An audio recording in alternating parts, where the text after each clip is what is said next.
네, 오늘 느헤미야 우리 13장으로 느헤미야 말씀을 마무리하고 마치게 됩니다. 잠시 요약을 해드리게 되면은요, 느헤미야 1장에서부터 7장까지는 성벽 재건에 관한 그 사역에 대한 기록을 우리에게 말씀해 주었습니다. 그래서 8장에서부터 오늘 말씀까지는 소프트웨어라고 할 수가 있는데요, 영적 각성과 그 대부흥을 통하여서 예루살렘 성뿐만이 아니라 성전을 거룩케 하고 하나님 앞에 바른 제사를 드리려고 하는 그런 느헤미야의 아름다운 사역을 우리는 보게 됩니다. 1장에서부터 7장까지 그 느헤미야가 하나님의 그 인도하심을 따라서 유다 그 백성들이 그 예루살렘 성이 그 해파가 되어가지고 고통당한다고 하는 소식을 듣고 그쪽으로 가서 이제 성벽을 재건하지 않습니까? 기억하십니까? 얼마 만에 성벽을 재건하였는지? 52일 만에 성벽을 재건합니다. 참 놀라운 역사죠. 그래서 많은 그 편안한 상황 속에서 50일 만에 그 중수한 것이 아닙니다. 어려움들이 참 많았습니다.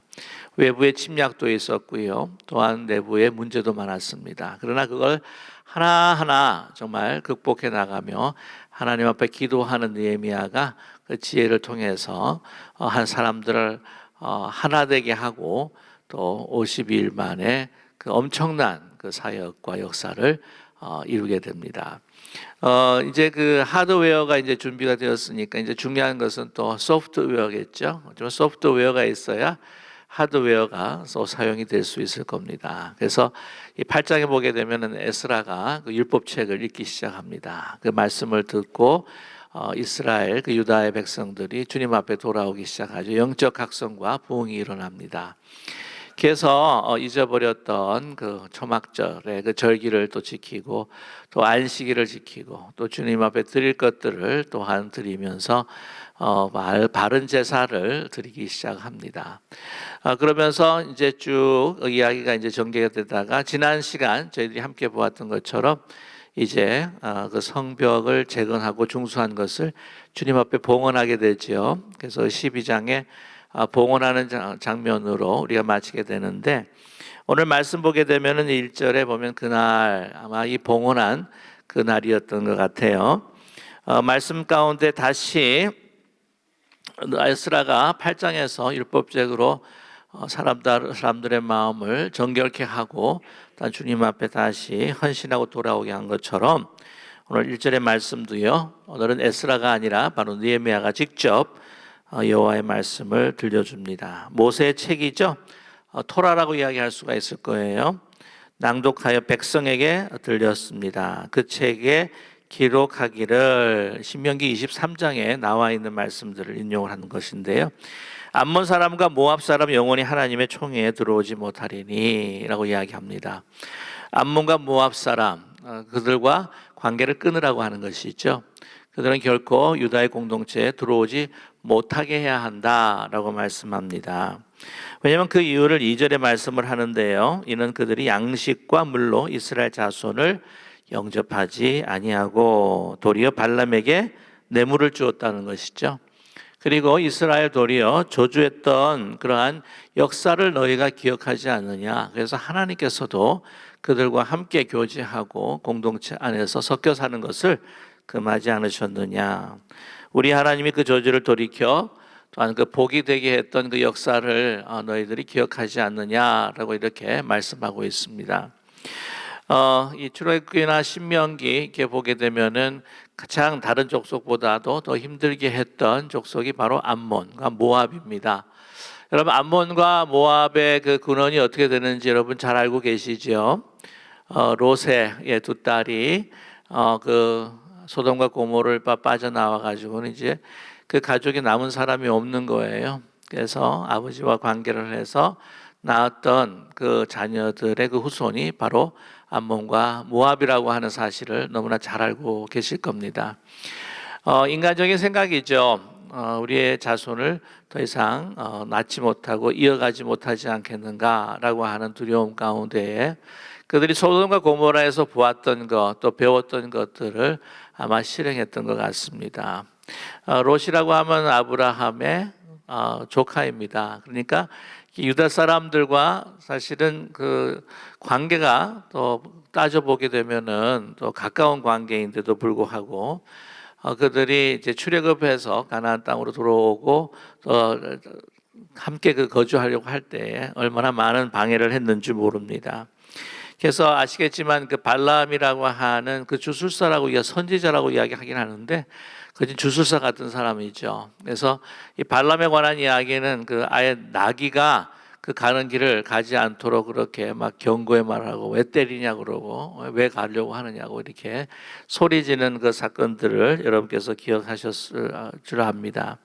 그리고 뿐만 아니라 또 이 모압과 암몬들은 그들의 여인들을 통해서 이 유다 백성들 또 이스라엘 백성들로 하여금 하나님 앞에 또 간음하고 또 우상 숭배하는 범죄를 저지르도록 유혹했다고 하는 것이죠. 자, 그래서 그들과 함께 교제하는 것, 그것은 너희들이 다시 타락할 수 있는 그런 기회를 갖게 되는 것이다. 그래서 이게 뭐 인종 차별 정책이 아니라 이거는 신앙적이고 또한 우리의 믿음의 문제입니다. 그래서 그거를 단절하라고 하는 것이죠. 다 내쫓으라는 것입니다. 누구랑 관계하는가가 너무나 중요한 거예요. 그래서 우리가 신앙적으로 영적으로 정말 유익한 자들과 사실은 깊은 관계를 통해서 교제를 통해서 더욱더 신앙이 돈독해질 수 있다고 하는 것이죠. 이제 보시게 되면은요, 이제 그렇게 명령을 합니다. 그래서 다시 한번 하나님 앞에 그 순수한 그 믿음과 거룩성들을 지킬 수 있도록 느헤미야가 그들에게 격려하고 또한 독려했습니다. 자, 그런데 3절과 이제 4절을 보게 되면은요, 그 기간 동안 사실은 좀 많은 시간이 흐르고 있음을 우리가 나중에 읽으면서 알 수가 있습니다. 그 느헤미야가요, 이제 12년에 그 예루살렘의 총독의 사역을 마치고 난 다음에 다시 그 수상궁, 그 페르시아의 왕의 명령을 따라서 불림을 받아서 돌아가게 됩니다. 돌아가고 난 다음에 한 2, 3년 후에 다시 돌아오게 돼요. 며칠 동안 제가 예루살렘 성을 좀 지켜보듯 다시 한번 돌아보는 시간을 가졌으면 좋겠습니다 하고 윤호를 받고 다시 돌아오게 됩니다. 돌아왔을 때부터의 그 사건을 사실은 오늘 4절에서부터 우리는 대할 수가 있는데 딱 돌아와 보니까 요지는 이래요. 다시 그들이 하나님의 계약과 또한 주님께 드렸던 그 언약을 깨고 지금 타락의 지경에 있는 것입니다. 다시 그들의 옛날의 모습으로 돌아가게 된 거예요. 그러니까 너무너무 안타깝습니다. 그래서 느헤미야의 그 개혁을 다시 시작하고 또한 그 이스라엘 백성들, 그 유다 백성들 안에서의 그 영적인 각성을 다시 일으키는 그런 사건들이 이제 4절에서부터 이제 3절에서부터 이제 시작이 되는데요. 참 그 사람이라고 하는 것이 이렇게 좀 뭔가 놔두면은 우리 안에 우리의 삶에 자꾸 이런 세상의 죄악들이 들어오게 되는 거예요. 우리 안 그래도 우리 가운데에 죄악된 본성으로 인해서 탐욕과 또한 욕심으로 인해서 우리가 타락할 수 있는 가능성이 너무나 많은데 이 외부에서 오는 그 유혹들로 인하여 가지고 무너질 수 있는 그런 경우가 너무나 많지 않습니까? 그러니까 우리는 어떻게 하든지 의도적으로 하나님의 말씀으로 또한 우리를 경각시켜서 또한 우리를 개혁하고 계속해서 리포밍 해 가야 하는데 그렇지 않고 이렇게 방치해둬 버리면요 우리의 신앙과 우리의 이 심령이 타락해진다고 하는 겁니다. 이게 보면 제가 그 디스커버리 채널을 한번 보았는데 여러분 그 디트로이트라고 한다면은 무슨 도시지요? 자동차 도시입니다. 그래서 한때 그 자동차 산업이 발전했을 때는요 아주 대단하지 않았습니까? 그래서 그 자동차 산업을 위한 그 건물들이 세워지고 뭐 거기에는 정말 이 그 미국의 자동차 산업이 결코 패할 수 없을 것 같다라고 하는 정말 인빈서블한 그런 자동차 산업이라 생각됐을 때가 있었다고 하는 것이죠. 뭐 아시겠지만은 다른 여러 나라, 한국, 일본, 뭐 다른 여러 나라로 인하여서 자동차 산업이 많이 무너지게 되는데, 뭐 조금 이제 컴백해서 회복이 됐다고 하지만은 그 디트로이트에 그 문을 닫은 그 자동차 그 공장들과 그 건물들이 사실 꽤 많더라고요. 놀라운 것은 시멘트로, 철근 콘크리트로 지었는데도 불구하고 거기에 잡초들이 이렇게 나오고 그 가운데 그 새에 나무들이 생기면서 이게 이 시멘트 그 구조가요 완전히 파괴되고 이제 무너지는 지경에 나와 있더라고요. 이야, 대단하다는 생각이 들었습니다. 그래서 아무리 든든한 시멘트와 철근 콘크리트로 만드는 구조라고 할지라도 그것을 계속해서 메인테넌스를 안 해주게 되면은요 어떻게 된다고요? 다 무너질 수밖에 없다는 것입니다. 하물며 우리 연약한 우리의 심령이라 뭐 오직 말해야 또 뭐 하겠습니까? 그럼에도 불구하고 느헤미야가 발견한 것은요, 그렇게 분리해서 살아라, 구별되어서 살아라, 그들과 함께 같은 자리에, 악인들과 같이 함께 자리에 앉지 말아라, 그렇게 하나님 앞에 우상 숭배하는 범죄하는 그들과 사귀지 말아라 그러는데 보니까요, 뭐 사귀는 정도가 아니라 완전히 그 삶을 함께 나누고 있는 것을 보면서 너무나 느헤미야는 안타까웠습니다. 첫 번째 사건이 뭐냐면은 오늘 4절의 말씀을 보게 되면은요, 이 하나님의 전의 방을 맡은 사람, 하나님의 전의 방이라고 하는 것이 어떤 것이냐면은 5절에 나오죠. 그것은 그 소재물과 유황, 그릇, 하나님의 제사 드리는 그 제기들 뿐만이 아니라 노래하는 자, 또 섬기는 자, 레위 사람들, 제사장에게 줄 수 있는 그러한 그 목들을 갖다가 그 소재물을 갖다가 그 저장하는 그러한 곳을 누구에게 줬냐면은 오늘 누구에 줬다고 기록을 하고 있습니까? 도비야가 누구입니까?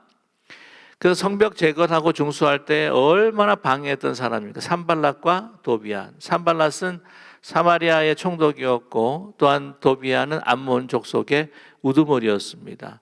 그래서 산발랏의 하나의 그 가장 높은 참모라고 이야기할 수가 있죠. 직접적으로 고통을 주었던 그 사람인데요. 암몬, 그것도 하나님의 방입니다. 아주 성전 가운데서도 아주 중앙부에 위치해 있는 방이라고도 이야기할 수가 있잖아요. 그런데 거기에다가 소위 말하면은 도비야의 예루살렘 출장소를 거기다 만든 거예요. 사무실을. 거기 있는 거룩한 것들을 갖다가, 그리고 특별히 이런 것들이 있어야지 제사장들과 레위 사람들이 그것을 이제 공급받으면서 계속해서 성전을 섬기고 제사를 드릴 수가 있는데, 그걸 다 치우고 뭐라고요? 거기다가 출장소, 뭐 소위 말하는 진짜 VIP 룸을 만들었는지 모르겠지만 그 도비야, 원수 같은 그 적의 출장소를 그렇게 만들어 버린 거예요. 아마 거기에다 놓은 것들도요, 아마 도비야가 하나님의 것들을 막 사용하면서 즐기고 누렸는지도 모르겠습니다. 그렇게 되어가는 그 꼴을 보면서요, 도저히 참을 수가 없는 겁니다. 오늘 보시게 되면 이제 6절에 그런 일들이 이제 자기가 예루살렘을 떠나서 다시 수상궁으로 돌아갔을 때 그런 일들이 일어났다라고 이렇게 이야기를 하고 있는데요. 그래서 어떻게 했냐면 8절 말씀 보게 되면 내가 심히 근심하여 도비야의 세간을 그 방 밖으로 다 던지고 그냥 다 던져버린 거예요. 그 방을 정결케 하고 하나님의 전과 그릇과 제물과 유황을 다시 그리로 들여놓으라, 그렇게 말씀하고 있습니다. 여러분, 이것이 그 예루살렘에 있었던 그 성전 안에서의 사건뿐만이 아니라 이건 우리의 안에 있는 심령, 우리의 내면의 영혼에 대한 문제에게도 우리가 적용할 수 있다고 하는 것이죠. 우리 안에 계속해서 우리가 세상 살아가면서 우리가 듣고 또 우리가 경험하고 또 체험하는 모든 이 세상의 그 가치들과 또 세상이 나에게 주는 영향과 그 모든 유혹들이 우리 안에 들어오게 될 수밖에 없다고 하는 거예요. 그러니까 우리가 매일매일 어떻게 합니까? 청소하는 거예요. 청소. 오늘 새벽에도 이렇게 하나님 전에 오시기 위해서 단장도 하시고 샤워도 다 하신 분들이 많잖아요, 그죠? 저도 아침에 샤워하고 했는데 우리 매일매일 샤워합니다. 왜? 세상에 먼지들이 다 묻었고 있기 때문에 깨끗하게 하기 위해서 우리가 매일 씻어요. 그와 마찬가지로 영적인 원리도 마찬가지입니다.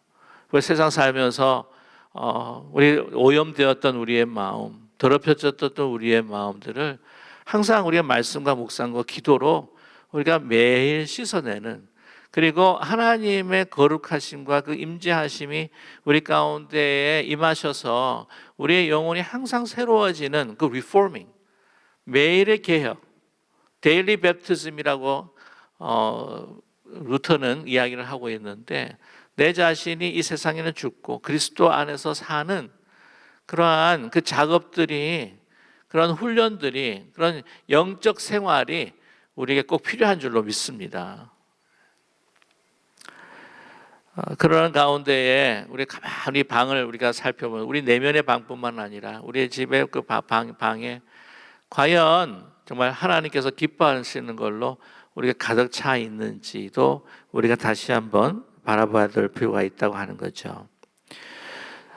그래서 이제 그러다 보니까요, 그 몫을 가지지 못하고 생활을 하지 못하는, 그냥 생계를 이루지 못하고 생존의 위협을 받은 사람, 그 레위인들이나 제사장들이 다 도망갔다가 이제 어떻게 해요? 다시 돌아와서 이제 예배와 제사가 다시 회복되는 것을 우리는 발견하게 됩니다.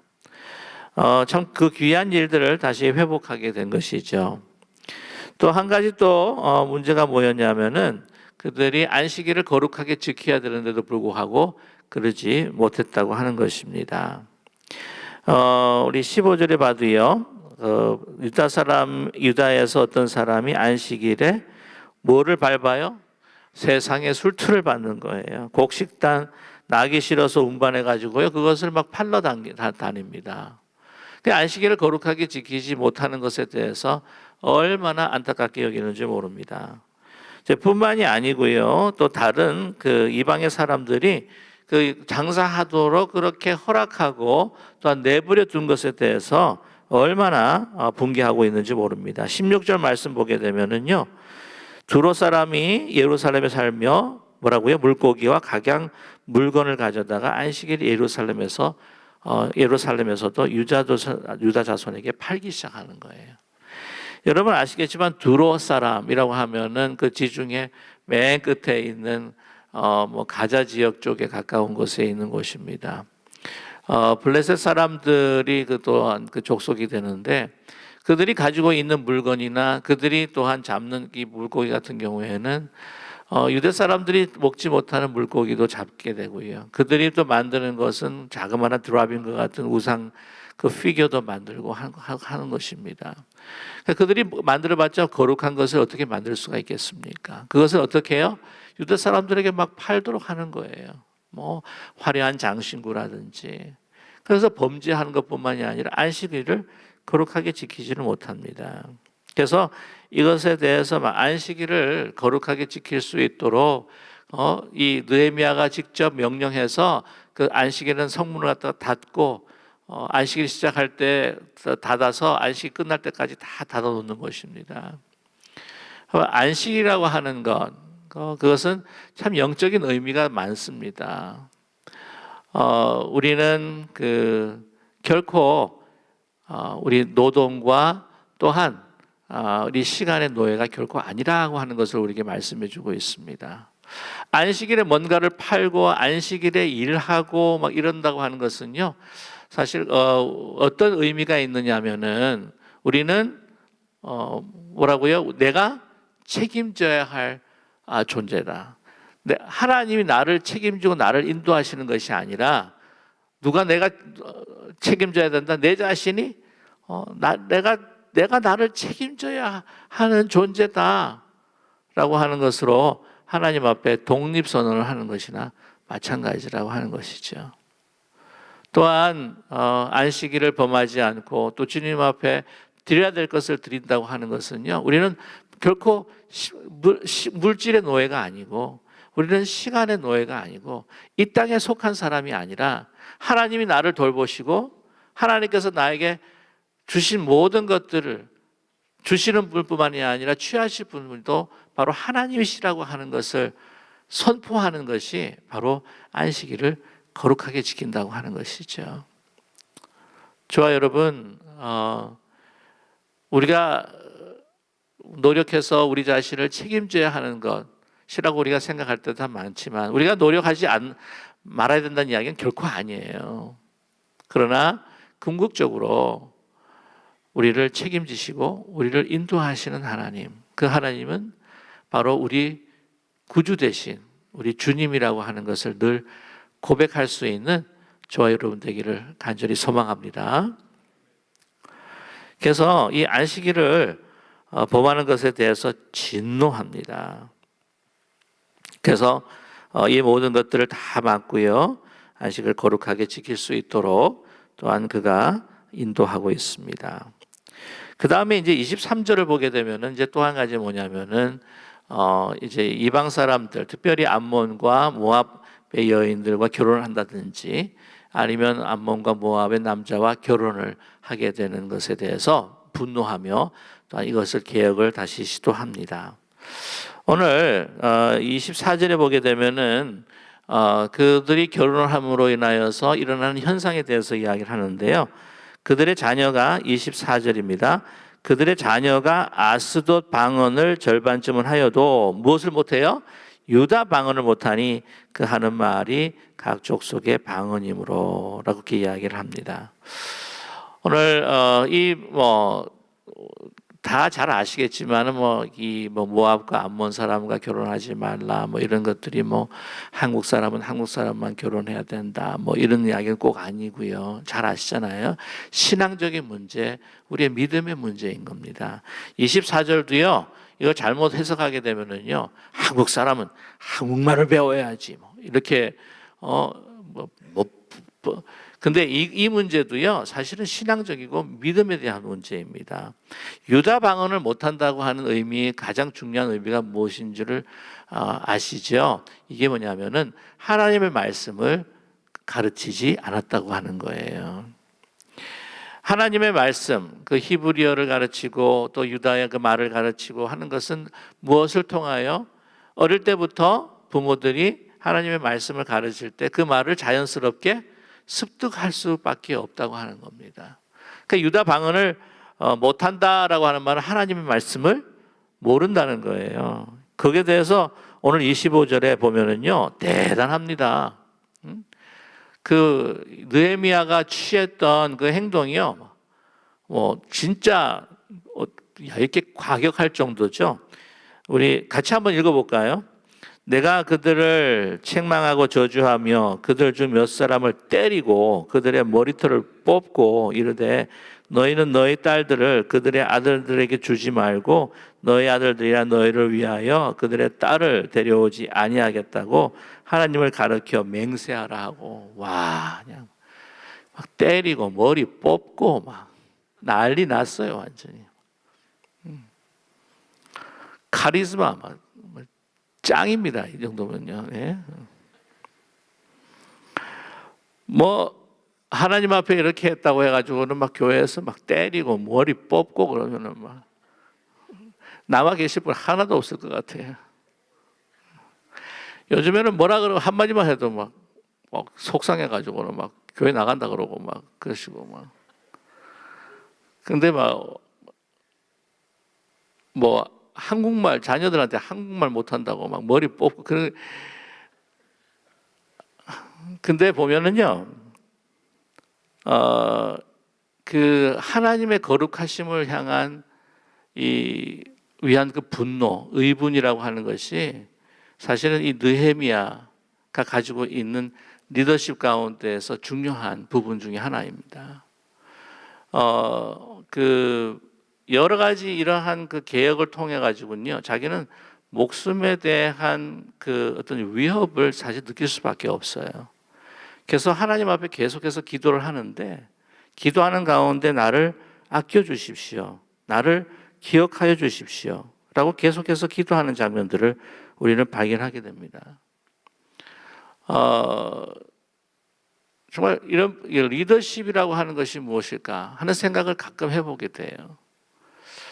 근데 우리 교회 안에서 너무 그리스도의 은혜, 그리스도의 사랑, 그리스도의 그것으로 인해서 하나님의 거룩하심과 또한 하나님의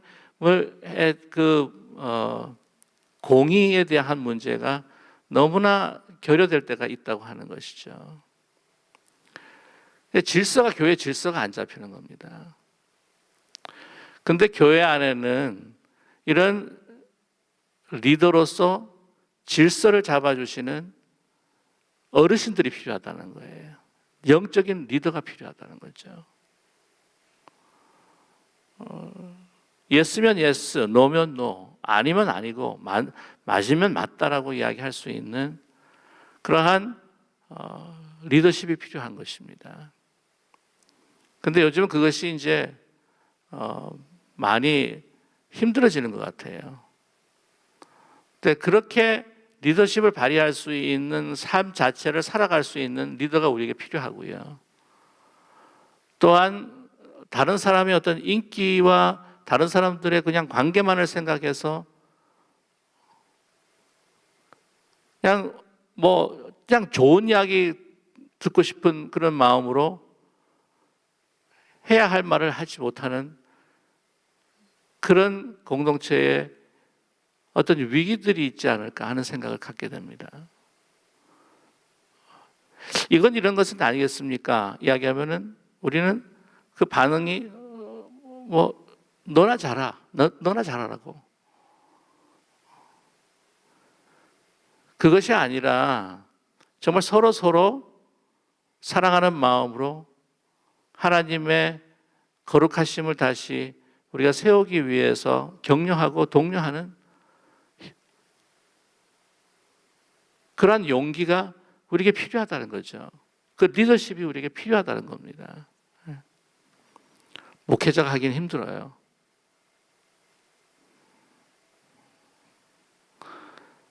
그러나 저희 교회 기쁜 우리 교회는 아주 분별력이 많으시고 믿음의 뿌리가 계시는 많은 믿음의 어른이 계시는 줄로 믿습니다. 그래서 이 리더십은 용기 있는 리더십이에요. 이 목숨 내놓고 하는 거예요, 사실은요. 저격당할 수도 있습니다. 그래도 불구하고 그러지 않고 담대한 느헤미야를 우리는 보게 됩니다. 갈수록 사회와 또한 우리 세상이 혼탁해져 감으로 인하여서 우리가 정말 이런 리더들이 우리에게 필요하다고 하는 것을 느끼는 세대라고 저는 그렇게 생각합니다. 그렇게 이야기합니다. 그러면서 뭐라고 이러냐면은 너희들이 과거를 잊었느냐? 그 솔로몬의 왕에 대한 이야기를 하죠. 26절입니다. 이르기를 옛적에 이스라엘 왕 솔로몬이 이 일로 범죄하지 아니하였느냐? 그는 많은 나라 중에 비길 왕이 없이 하나님의 사람을 입은 자라. 하나님이 그를 왕으로 삼아 온 이스라엘을 다스리게 하셨으나 이방 여인이 그를 범죄하게 하였나니 라고 이렇게 말씀하고 있습니다. 아까도 이야기했지만은 신명기 23장을 통해서 암몬과 모압과의 결합을 통하여서 그들로 인하여서 어려웠던 그 시절들을 상기시킬 뿐만이 아니라 그럼 솔로몬 왕이 어떤 왕입니까? 지혜를 구한 왕이었죠. 그때는 유다의 전성시대였습니다. 이스라엘 통일 왕국의 전성시대였어요. 그런데 몰락하게 됩니다. 왜요? 그 이방 여인들을, 그 수많은 이방 여인들을 자기 아내로 삼았기 때문이라는 것이죠. 여러 가지 아마 이유가 있었을 것입니다. 그러나 자기의 그 주의 이웃 나라와의 그런 정치적인 입지를 더 돈독하게 하기 위해서 아마 그렇게 혼인을 했을 거예요. 실수한 거죠. 잘못 오판한 겁니다. 이것이 하나님의 지혜만을 구했던 사람, 그러나 섰다고 생각하지만 무너질 수 있는 것이 인간이라고 하는 것을 우리에게 다시 한번 증명해 주고 있지 않습니까?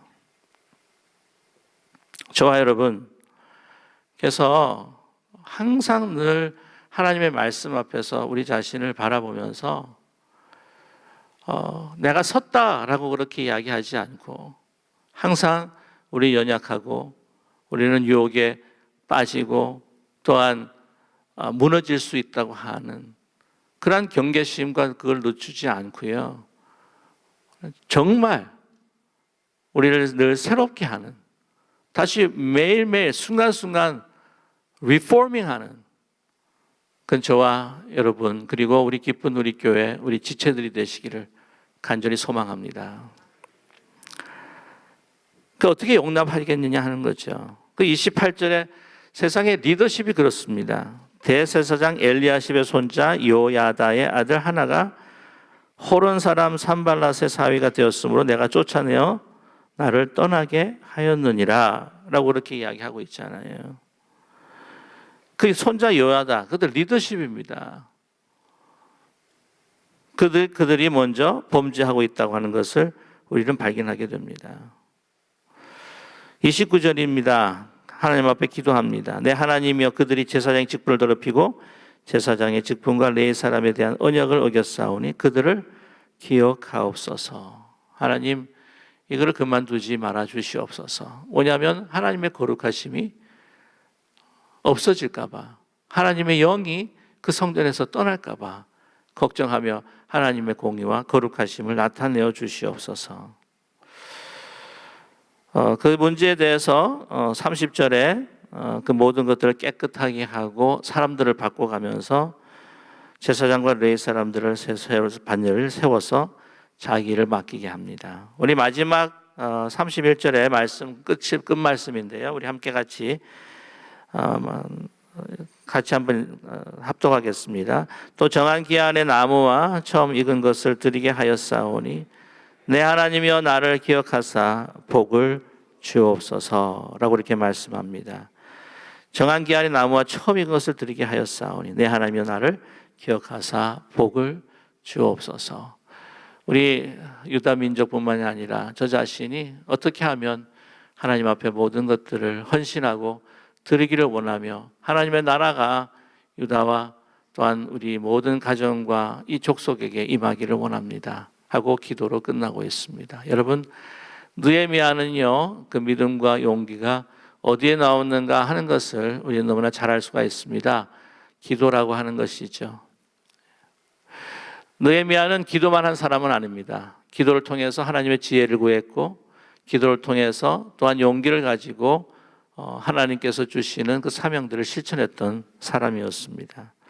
오늘 보게 되면은요, 특별히 그 느헤미야의 기도들이 여러 군데 발견이 되는데 31절, 29절에도 느헤미야의 기도가 드려지고 있고요. 22절에 한번 보실까요? 22절에도 안식일을 거룩하게 하는 그러한 역사역을 이루고 난 다음에도 기도합니다. 우리 22절도 한번 같이 읽겠습니다. 내가 또 레위 사람들에게 몸을 정결하게 하고 와서 성문을 지켜서 안식일을 거룩하게 하라 하였느니라. 내 하나님이여 나를 위하여 이를 기억하여 주옵시고 주의 크신 은혜로 나를 아끼시옵소서. 나를 보호해 주시옵소서. 왜냐하면 생명의 위협을 느꼈다는 것이죠. 이런 모든 것들에 있어서 이득을 취하지 못하는 그 사람들에 의해서 사실은 암살과 저격을 받을 수 있는 위험에 놓여 있는 것입니다. 우리 14절에도 우리 함께 같이 한번 우리 기도가 있는데요. 14절의 기도를 함께 읽겠습니다. 내 하나님이여, 이 일로 말미암아 나를 기억하옵소서. 내 하나님의 전과 그 모든 직무를 위하여 내가 행한 선한 일을 도말하지 마옵소서. 무슨 말이겠습니까? 하나님, 주님께 드리는 나의 몸부림이 결코 헛되지 않고 풍성한 아름다운 거룩한 열매가 맺을 수 있도록 축복하여 주시옵소서. 이것도 바로 하나님의 은혜가 있어야 모든 일을 이룰 수 있다라고 하는 믿음이 아니겠습니까? 내가 노력을 하고 내가 목숨을 내놓고 내가 헌신하며 이 일에 있어서 하나님의 쓰임받는 자로서 노력한다고 할지라도 하나님께서 은혜를 베풀어 주시어서 하나님께서 이루어 주시옵소서. 하나님께서 바라보지 아니하시고 도말하신다면 내가 무슨 소용이 있겠습니까? 그러나 오늘 이 말씀을 통해서 저와 여러분 정말 기도하며 느헤미야와 같은 그 용기 있는 믿음과 지혜가 있는 기도와 성령이 충만한 그리스도인들을 요구하는 시대가 바로 오늘 이 시대라고 하는 것을 기억할 수 있는 우리 모두가 되기를 간절히 원합니다. 저와 여러분, 특별히 저는 목회자로서 말씀을 전할 때 저 자신을 바라봅니다. 과연 나는 하나님 앞에 어떤 사람인가? 말씀을 통해서 나는 하나님 앞에 나는 어떤 사람인가?